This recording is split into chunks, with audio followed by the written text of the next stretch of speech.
serious, what secret could ruin your life?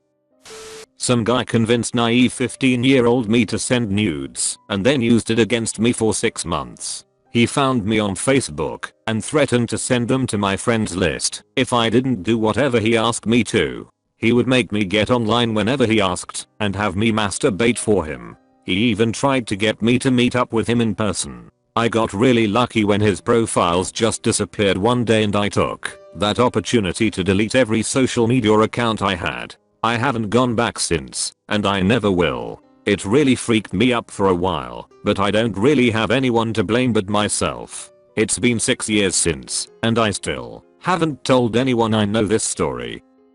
I get paid a 6-figure salary for a standard 40-hour-a-week corporate job for a massive well-known company. In a given week I do maybe an hour of actual work. The rest of the time I'm on Reddit or YouTube slacking off. I thought when I got this job that eventually someone would figure out I don't do anything all day, but here I'm 14 years later still doing free call and getting paid a lot for it.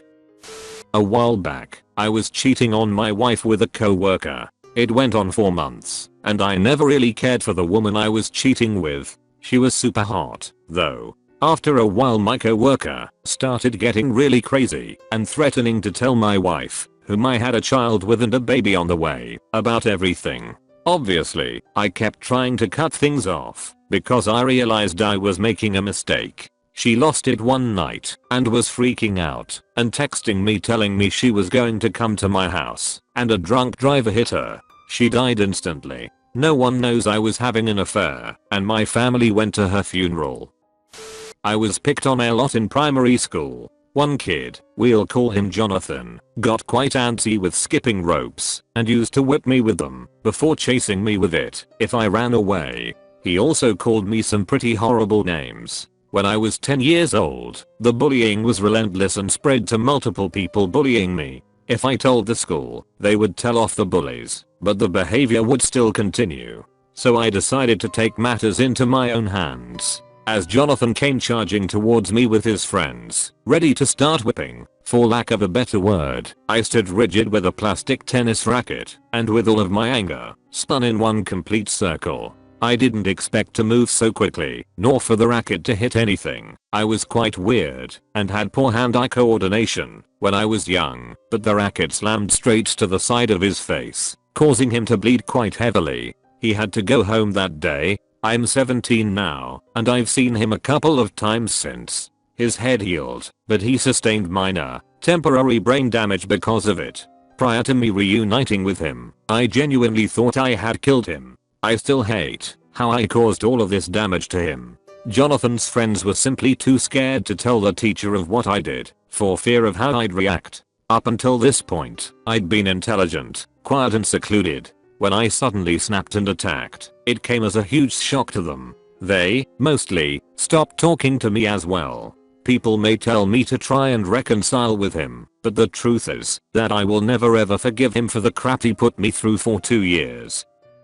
I joined a job that is known for being absolutely miserable and a good chance of me getting killed. I love it. I was suicidal as a teenager and I gave up, knowing I couldn't kill myself. Now I have a good chance of dying without me having to do anything. And to add to the goods, my family would get a whole lot of life insurance money if I got killed, so I could do them a lot of good becoming a corpse. If word ever got out, I'd be in a lot of trouble and probably pulled. I don't want it. I need this edge or else I fall into a horrible depression. I need the challenge and risk. Most people are under the impression that I do very well when it comes to talking to women, but not only have I not had actual sex in months, but the last time I did have sex I was raped. I was out of town and I stumbling home from a bar. I was so drunk that I couldn't find my hotel, so I decided to hitchhike. A guy picked me up and took advantage of me. I was so drunk that I only remember bits and pieces. I can't remember his face either. It doesn't really affect me that much because I try to pretend it never happened. When I do think about it though, it does hurt a lot. I never thought it would happen to me. I was so wrong. 3 years ago I attended a local community college while living with my parents. Or so they thought. In reality, I hit a moment in my life where I realized I didn't want to go to college anymore after having been forced to leave NC State University due to money falling through. I sat at home, slept all day, and played on my computer with friends into all hours of the night. When my parents actually did stay home for the day instead of working, I'd go to school, which was really me finding a shady parking lot to sleep in my car all day. Yes, it was massively uncomfortable since my area gets really hot in summer and really cold in winter. One time I even had to walk 3 miles in the snow, cold, and wind because I had to have my mother drop me off at the school. I then hid in the backseat of my car inside a sleeping bag I put in beforehand. I couldn't stretch my legs at all, so it was super uncomfortable, but at least it was warm. Anyway, I've essentially betrayed the trust of my parents, who are exceptionally great people. If they found out I did this, I don't know what they'd do. They think I have an associate's degree in computer science and I don't have the slightest inkling of the subject. I'm probably gonna die with the secret of my fake degree, because I'd rather lie forever than hurt my parents with the truth. I still have repressed memories from this moment. So basically, I was a normal kid, living in suburbia. I made friends with another kid down the street, who was around 1 year older than me. There's lots of pictures of us together when we were around 4. Anyway, he had 3 siblings, 1 brother and 2 sisters. One sister is now a real estate agent, the other a psychologist. But the brother, the oldest, was a stay-at-home deadbeat. This is when it started getting weird. The brother was thick as 2 bricks and didn't clear his history on the family computer. I was around 7 to 8 at the time when my 9-year-old friend said let's explore and clicked the search that said porn. I didn't know at the time what I was looking at.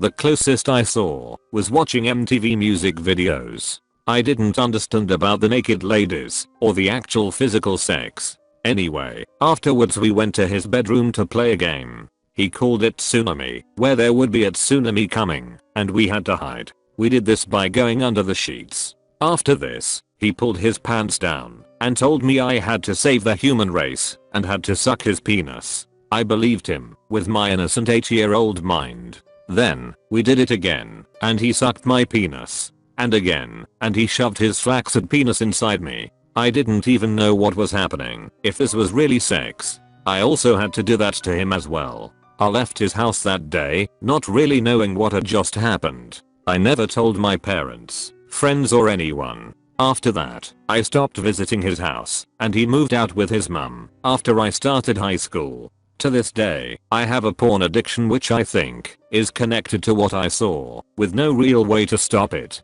I also have a little bit of trouble talking to girls as well. I'm still trying to realize what affected my brain, as I identify as a heterosexual male. I've never heard from him in years, although I still sometimes see his dad, still living in the same house down the street.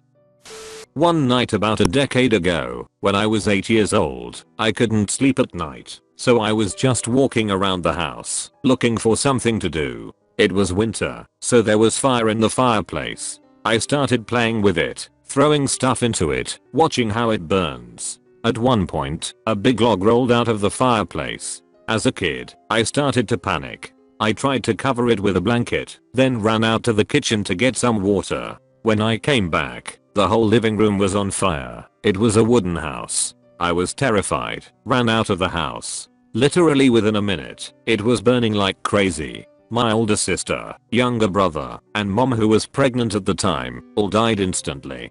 Dad was working a night shift. No one really questioned me. My room had window, and I said I left through it when I saw the fire. The real cause has never been found. My dad was absolutely devastated, and a few weeks later shot himself. I found his body. I've been living with my grandparents ever since. No one knows what really happened that night. I spent half of my life with therapists. I hate myself, have a severe depression, attempted a suicide a while ago. When I was about 5 years old, my sister, 2 years old, and I were in the backyard in a kiddie pool. When my mom went inside, I attempted to drown my sister. After I saw her lifeless, I realized that it was a big mistake. Pulled her out of the pool and called for my mom. Luckily she knew CPR and she was life flighted to the hospital. My mom thanked me for saving her, pulling her out of the pool. Next week was my birthday. The police, firefighters, paramedics came to my house to give me gifts and celebrate my birthday. To this day 20 years later, I still think about it. I remember the day so vividly. Not a soul knows the real truth. I wish I'd never had kids and often fantasize about life without them. I love them, and they have a way of warming my heart on bad days, but I only had them because we were expected to after getting married. We've sunk so many thousands of dollars into childcare over the years. I wonder how much more financially stable we'd be. Trying to arrange drop-off/pick-up is a pain when we have to work long hours or have irregular hours, and having to plan any outings well in advance to make sure someone can watch the kids sucks as well. I try to instill good values, but they still act like spoiled Winnie brats at times. But I do try and make sure and let them know they are loved every day.